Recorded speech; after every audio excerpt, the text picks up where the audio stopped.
श्रोताओं नमस्कार।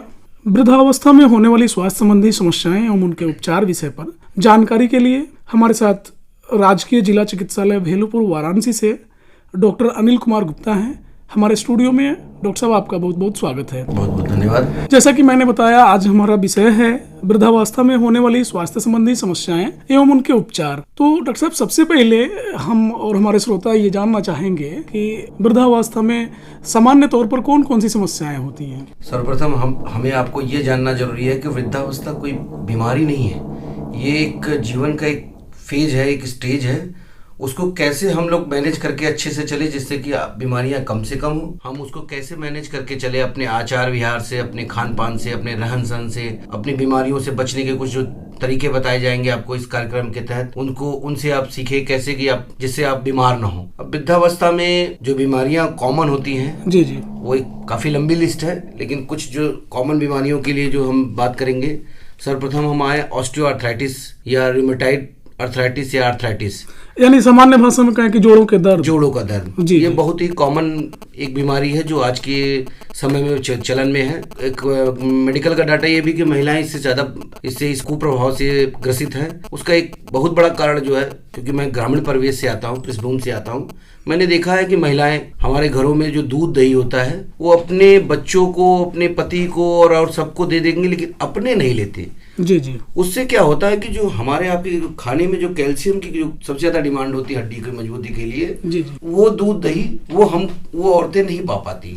कुछ तो ईश्वर ने उनको मेनोपॉज की स्टेज के बाद ऐसा दिया हुआ है, 45 के बाद जब उनका मेनोपॉज होता है, जब उनका रजनोवृत्ति होती है, तो उसके बाद उनका कैल्शियम का मेटाबॉलिज्म थोड़ा डिस्टर्ब होता है। अब होता क्या है कि वो अपनी तरफ से कैल्शियम का इंटेक कम करती हैं, इसकी वजह से उनके और वो ऑस्टियोआर्थराइटिस या जोड़ों के दर्द से ग्रसित रहती है। थोड़ा सा हमारे साथ इंडियन लेडीज के साथ एक और कंडीशन है कि जनरली हमारे यहाँ जो लेडीज की हाइट है वो 5 या 5'2" की कॉमन होती है, और उसी में थोड़ा ओबेसिटी आ जाती है, थोड़ी मोटापा आ जाता है। इन सब की वजह से उनके अंदर कॉमन जो है अर्थराइटिस, जोड़ों के दर्द की, उनके अंदर बीमारियां कॉमन होती है। वृद्ध महिलाओं के साथ ये समस्या थोड़ी ज्यादा है जी। और वृद्ध पुरुषों के साथ क्या ये समस्या क्या स्थिति है? नहीं, वृद्ध पुरुषों में भी है जी। है क्या, आज की डेट में हम जिस तरीके से जीवन जी रहे हैं उसमें एक बहुत बड़ी बीमारी मोटापा है जी। एक मोटापे ने भी क्योंकि होता क्या है, हड्डियां वही हैं, जितना हम बॉडी का लोड बढ़ाएंगे उन हड्डियों पे, एज के साथ साथ तो वो हड्डियां वैसे ही पोरस होनी है। दीवार में जैसे नोना लगता है ईंटे में, ऐसे ही धीरे धीरे हड्डियों में भी एज के साथ साथ वो हड्डियों में से कैल्शियम वगैरह निकलने लगता है, पोरस होने लगती है। तो उसको बोलते हैं बीमारी है ऑस्टियोपोरोसिस। तो ऑस्टियोपोरोसिस मेल फीमेल दोनों में होती है, कॉमन है। उस ऑस्टियोपोरोसिस की वजह से वो हड्डियां कमजोर हो जाती है, और जब कमजोर हो जाती है तो जैसे ही उस पे लोड हम बढ़ाते हैं वेट का, तो एज के साथ साथ वो फिर जोड़ों के दर्द और बढ़ने लगते हैं। तो जी, ये बहुत बड़ी समस्या है और हमारे समाज में आए दिन हम देख रहे हैं हमारे बीच के लोग जो इस एज ग्रुप में हैं इससे जूझ रहे हैं। तो इसके अब हम निदान की बात करें, महिला हो या पुरुष, इस एज ग्रुप के यदि इस समस्या से ग्रसित हैं तो कैसे उससे निजात पा सकते हैं? उसमें पहली बात तो उनको अपने 2-3 स्टेज में इसको हम बांटेंगे। पहले तो वो अपने खान पान को सुधारें जी, थोड़ा ऑयली ग्रीजी चीजें, जो घी तेल मसाले वाली चीजें वो कम खाएं, जिससे वेट कंट्रोल रहे जी। एक्सरसाइज डेली करते रहें। कैल्शियम का इंटेक अपने खाने पीने में जरूर बढ़ाएं। 4 चीजों में सबसे ज्यादा कैल्शियम होता है, दूध दही पनीर अंडा, ये 4 चीजों में से 1 या 2 चीज पर डे अपने खाने में लें जी। विटामिन D3 कैल्शियम के एब्जॉर्प्शन के लिए, हड्डियों की मजबूती के लिए विटामिन D3 बहुत जरूरी है, जो कि निःशुल्क मिलता है, प्रकृति ने भरपूर दिया हुआ है। बस आप 10 मिनट का वॉक, केवल धूप में आप 10 मिनट बैठ जाइए या 10 मिनट का वॉक कर लीजिए, आपको सफिशिएंट विटामिन D3 मिल जाता है। इससे क्या होता है, कैल्शियम का एब्जॉर्प्शन अच्छे से होता है और आपकी हड्डियां मजबूत रहती है, और आप अच्छे से आगे जोड़ों की बीमारियों की समस्या नहीं आती है जी। मतलब सुबह के धूप या शाम के धूप, किसी भी टाइम, अच्छा दोपहर में नहीं, अगर बिल्कुल धूप जो है, अल्ट्रावायलेट जो रेज निकलती है धूप में से, वो हमारे स्किन के ऊपर एक लेयर होती है, उसकी इस लेयर में जाके वहां पे एक केमिकल होता है, उससे कोलैबोरेट करके रिएक्शन करके वो एक विटामिन D3 का क्रिएशन करती है, जो कि हमारे। आपने तो बड़ी अच्छी बात बताई कि किसी भी समय आप धूप का आनंद लें और अपने शरीर में विटामिन D को बढ़ाएं और जोड़ों के दर्द से निजात पाएं। सब बात का आनंद लीजिए जी जी, बहुत अच्छी बात बताई आपने।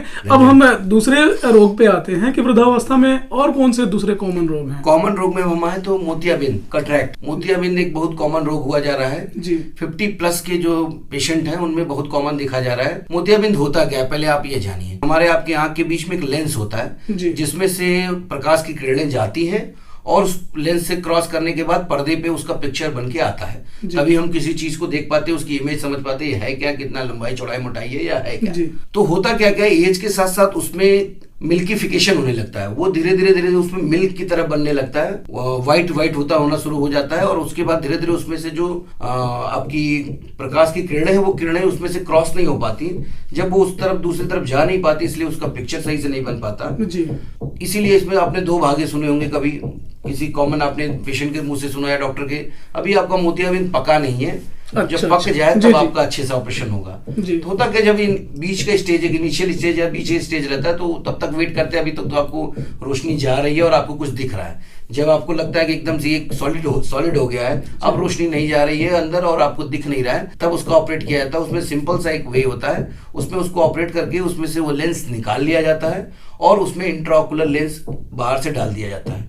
उसके बाद वो प्रॉब्लम खत्म हो जाती है। ये वृद्ध पुरुषों और महिलाओं में कॉमन दोनों में है। उसके लिए हम शुरू से बचाव के लिए थोड़ा सा इसमें प्रिकॉशन ले सकते हैं कि स्ट्रेन ज्यादा ना दे। अगर डॉक्टर ने आपको एडवाइस कर दिया कि आपको चश्मा है, पावर है कोई, उस पावर को आप लगाइए, शर्माइए नहीं कि चश्मा लगाएंगे तो पता चलेगा बाद में पावर बढ़ जाएगा और दिक्कत होगी, ऐसा कुछ नहीं है। आप जितना जो है, जब आपको चश्मे का बता दिया जाए पावर तो आप चश्मा लगाएंगे, उतना आपका आगे चल के आपको ग्लोकोमा, कैटरैक्ट, ये सब जो बीमारियां जो आंख की आने वाली है वृद्धावस्था में, वो नहीं आए। यानी कि उपचार सही हो और प्रिकॉशन ले, आप सावधानी बरतें तो तमाम बीमारियों से आप मुक्त रह सकते हैं।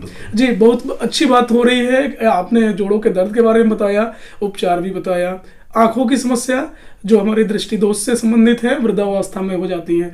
इसके अलावा भी और कई कुछ समस्याएं, कॉमन समस्याएं हैं वृद्ध महिलाओं और पुरुषों में, तो थोड़ी उसके बारे में भी जानकारी दें। हम आते हैं स्वस्थ शरीर के लिए स्वस्थ मन का भी होना बहुत जरूरी है जी। तो हम मानसिक स्तर पे आते हैं। आज के एकाकी जीवन जी, एक जनरेशन गैप जी, इन सब की वजह से आज की दौड़ती भागती जिंदगी, हम आप अपने बुजुर्गों के साथ समय नहीं व्यतीत कर पा रहे, उनका ध्यान सही से नहीं दे पा रहे जी। उसकी वजह से बहुत सी मानसिक परिस्थितियां बनती जा रही हैं जी। एक तो एज वाइज ही होता है, ये तो इसकी वजह से डेवलप हो रहा है। दूसरा क्या, उनके साथ एज के साथ साथ जैसे बॉडी का हर पार्ट धीरे धीरे रेट्रोग्रेड करता है, सिकुड़ता है एज के साथ साथ, ऐसे ही ब्रेन भी जो है एट्रोफाइड होता है, वो सिकुड़ना शुरू हो जाता है।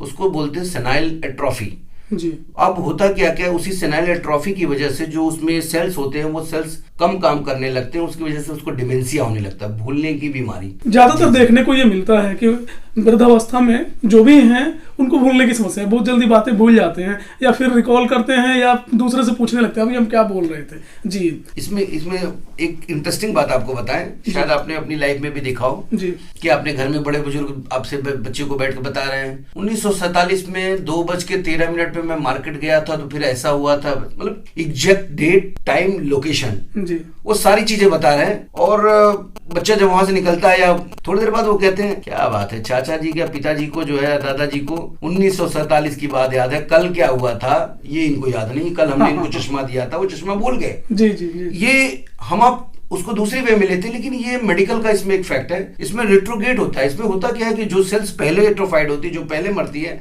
उसकी वजह से जो या भूलने की याददाश्त कम होने की बीमारी या डिमेंशिया जिसको बोलते हैं इंग्लिश में, वो होती है। उसमें क्या होता है कि पहले वो सेल्स पहले वो काम करना, वो बंद करना शुरू करती है जो रिसेंट की मेमोरी को अपने में कलेक्ट करके रखती है। हाँ। जो पुरानी मेमोरी को रखने वाली जो उसकी फ्लॉपी है वो ठीक वो एज इट इज बनी रहती है, सेव करके रखा वो बुजुर्ग जो है इसलिए उस पर रिस्पॉन्स तुरंत देते कि पुराना सारी कहानियां बता देंगे और तुरंत कल की भूल जाएंगे कि मैं कल का छोटा सा कहाँ गया था, क्या किया था, कौन से खाया था, इवन 10 मिनट पहले खाना खाया था ये भी भूल जाते हैं। तो इस सामान्य बीमारी की क्या उपचार है? इस बीमारी का उपचार सबसे बड़ा तो यह है कि हम उनको सहयोग करें, उनकी इस अवस्था को, हम अपने बुजुर्गों की इस अवस्था को समझें, आखिर है क्या ये। जब हम ये समझने लगेंगे कि वो उनके साथ किस तरीके का ये प्रॉब्लम आ रही है, उसी तरीके से हम कोऑपरेट करेंगे। तो दो चीजें, पहले तो उनके साथ आप समय बिताइए, उनका प्रॉपर ध्यान रखिए, उनके खान पान का विशेष ध्यान रखिए।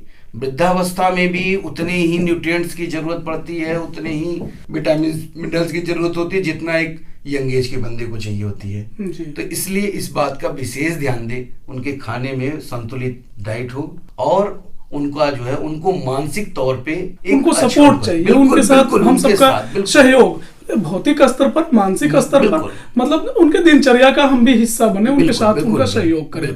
निश्चित रूप से आपने बहुत अच्छी बात बताई। अब एक और हमको समस्या समझ में आ रही है डॉक्टर साहब कि ज्यादातर हम देखते हैं कि ओल्ड एज में नींद कम आती है, यह भी एक कॉमन समस्या है। बिल्कुल। इसके पीछे क्या कारण है, ऐसा क्यों होता है? एक्चुअली क्या होता है, वही जो ब्रेन का जो आपने सेनाइल जो एट्रोफी हुई है उसकी वजह से ही होता है। दूसरी बात क्या होता है कि माइंड में उसकी बहुत सी चीजें चलती रहती हैं, और अवसाद की एक बीमारी आज की डेट में बड़ा कॉमन हो जा रहा है बुजुर्गों में, अकेलेपन की वजह से। हम इसलिए इस बात को बार बार यहाँ पे लाना चाह रहे हैं क्योंकि आज की डेट में न्यूक्लियर फैमिली का जो कॉन्सेप्ट हो गया है, और सब अपने टाइम को देख के, घड़ी को देख के जिस तरीके से भागते रहते हैं कि 8:02 पे बच्चे को जाना है, 8:10 पे पति को जाना है, 8:30 पत्नी को जाना है ना, कोई घर में कुछ नहीं है, कोई तो मतलब जिस तरीके की जिंदगी है हम उनके साथ 10 मिनट भी नहीं दे पा रहे हैं। इसकी वजह से उनको और डिस्टर्ब रहते हैं माइंड, मानसिक तौर पे। दूसरा, जैसे नवजात बच्चा होता है, नवजात बच्चे के साथ क्या होता है कि जैसे नवजात बच्चे में भी क्या होता है, उसको समय की वो क्लॉक का जो हमारे बायोलॉजिकल क्लॉक बॉडी में सेट होता है कि हम कितने बजे उठते हैं, कितने बजे जगते हैं, वो सब सेट होता है। जैसे बच्चे में क्या होता है, बायोलॉजिकल क्लॉक सेट नहीं होता। इसलिए कई बार आपने छोटे बच्चों को देखा होगा कि वो माँ कहेगी दिन भर तो ये सोता रहता है, जैसे हमारे सोने का टाइम होगा ये जगने लगता है, क्योंकि उसकी बायोलॉजिकल क्लॉक इसी तरीके से अभी एडजस्ट नहीं हुई है। ऐसे यही चीज जो है वृद्धावस्था में जाकर डिस्टर्ब हो जाती है। इसकी वजह से उनको नींद न आने की बीमारी हो जाती है। दूसरी, वो कोई काम न कर रहे थे, लेटे रहते, तो उसकी वजह से क्या होता है, उनको प्रॉपर जो, जैसे हम आप काम करके लेटे, एक 8 घंटे की नींद लेके उठ गए, अब उनको क्या है कि दिन भर कोई खास काम नहीं है, कोई बोलने वाला भी नहीं है, कोई काम भी नहीं, कोई बोलने वाला भी नहीं, तो वो जब लेटे रहेंगे तो थोड़ी सी नींद आएगी, थोड़ी सी जगे रहेंगे, तो वो यही परेशान है कि मुझे नींद सही नहीं आ रही, वो जो रिफ्रेशमेंट होना चाहिए नींद आने के बाद वो नहीं हो पाता। तो नींद के साथ एक और चीज देखने को मिलता है कि भूख कम लगता है। बुजुर्ग लोगों के साथ भूख की भी समस्या है, और उनका जो डेली का दिनचर्या है या भी कई दफा मतलब गड़बड़ हो जाता है। तो ऐसी स्थिति में क्यों, भूख का क्या कारण है कि जैसे एक हम आपको जो है कॉमन सा, हम एक चीज को बार बार ले आना चाह रहे हैं। अभी आपको थोड़े दिन पहले भी बोला, एक बुजुर्ग और एक बच्चे को, छोटे बच्चे को, दोनों को आप एक कई स्टेज में पास में पाएंगे। दोनों को वहां लाके उस, अगर आप प्लेन पे सोचेंगे तो आपके काफी सवालों का जवाब मिल जाता है। जैसे एक बच्चा होता है, छोटा बच्चा होता है, उसको क्या होता है कि फ्रिक्वेंट, हम लोग माँ से कहते हैं फ्रिक्वेंट 2-2 घंटे के अंतर पे आप उसको कुछ न कुछ देते रहिए, है ना, दूध देते रहिए या जो भी अगर आगे स्टेज का, तो उसको हल्का फुल्का दलिया वलिया जो भी देते रहिए। ऐसे सेम स्टेज क्या होता है, जो बुजुर्ग अवस्था होती है, उसमें होता क्या है कि डाइजेस्टिव सिस्टम हो जाता है पूरा डिस्टर्ब। अब उनको क्या होता है कि हम क्या 8 बजे एक बार खाना खा लिया, उसके बाद 6 बजे खाएंगे, जो वो पहले जी चुके थे, वो लाइफ अगर वो जीना चाहते हैं तो उनको गैस्ट्राइटिस की प्रॉब्लम कॉमन हो जाती है। गैस की प्रॉब्लम जो आम भाषा में कहते हैं, गैस की प्रॉब्लम, कब्ज की प्रॉब्लम, उल्टी मिचली आना, खट्टी खट्टी डकारे आना, ये बहुत कॉमन हो जाता है। इस कॉमन की वजह से इसका एक बहुत बड़ा उसका रास्ता ये रहता है, इसको सही करने का, उपचार करने का, इससे बचने का, कि आप 2, 2.5-3 घंटे के अंदर पे छोटी सी मील लीजिए, थोड़ा सा कुछ न कुछ खाइए, मुंह जूठा करिए, ठीक है। तो ये एक बहुत जरूरी चीज है कि अगर आप ये चाहते हैं कि हमारे आपकी तरह, यंग एज की तरह, कि वो एक टाइम खा ले सुबह, फिर उसका शाम को खाएंगे, है ना, तो इस तरीके से वो संभव नहीं। छोटे छोटे अंतराल पे, छोटा 2-2.5 घंटे के अंतर पे वो छोटा छोटा एक बिस्किट, कुछ लाई दाना, कुछ इस तरीके से सिंपल कुछ न कुछ लेते रहे। इससे उनको गैस्ट्राइटिस की भी समस्या नहीं आएगी, उनको भूख भी प्रॉपर लगता रहेगा, उनका डाइजेशन भी सही रहेगा, उनका स्वस्थ शरीर भी रहेगा, मानसिक तौर पे भी सही रहेंगे वो। डॉक्टर अनिल, आज वृद्धावस्था में होने वाली स्वास्थ्य संबंधी समस्याएं एवं उनके उपचार विषय पर आपने बहुत उचित और सटीक जानकारी दी। आशा ही नहीं, पूर्ण विश्वास है कि हमारे श्रोता इस बातचीत का लाभ लेंगे। और आज के इस कार्यक्रम में आपकी उपस्थिति के लिए आपको बहुत बहुत धन्यवाद। बहुत बहुत धन्यवाद।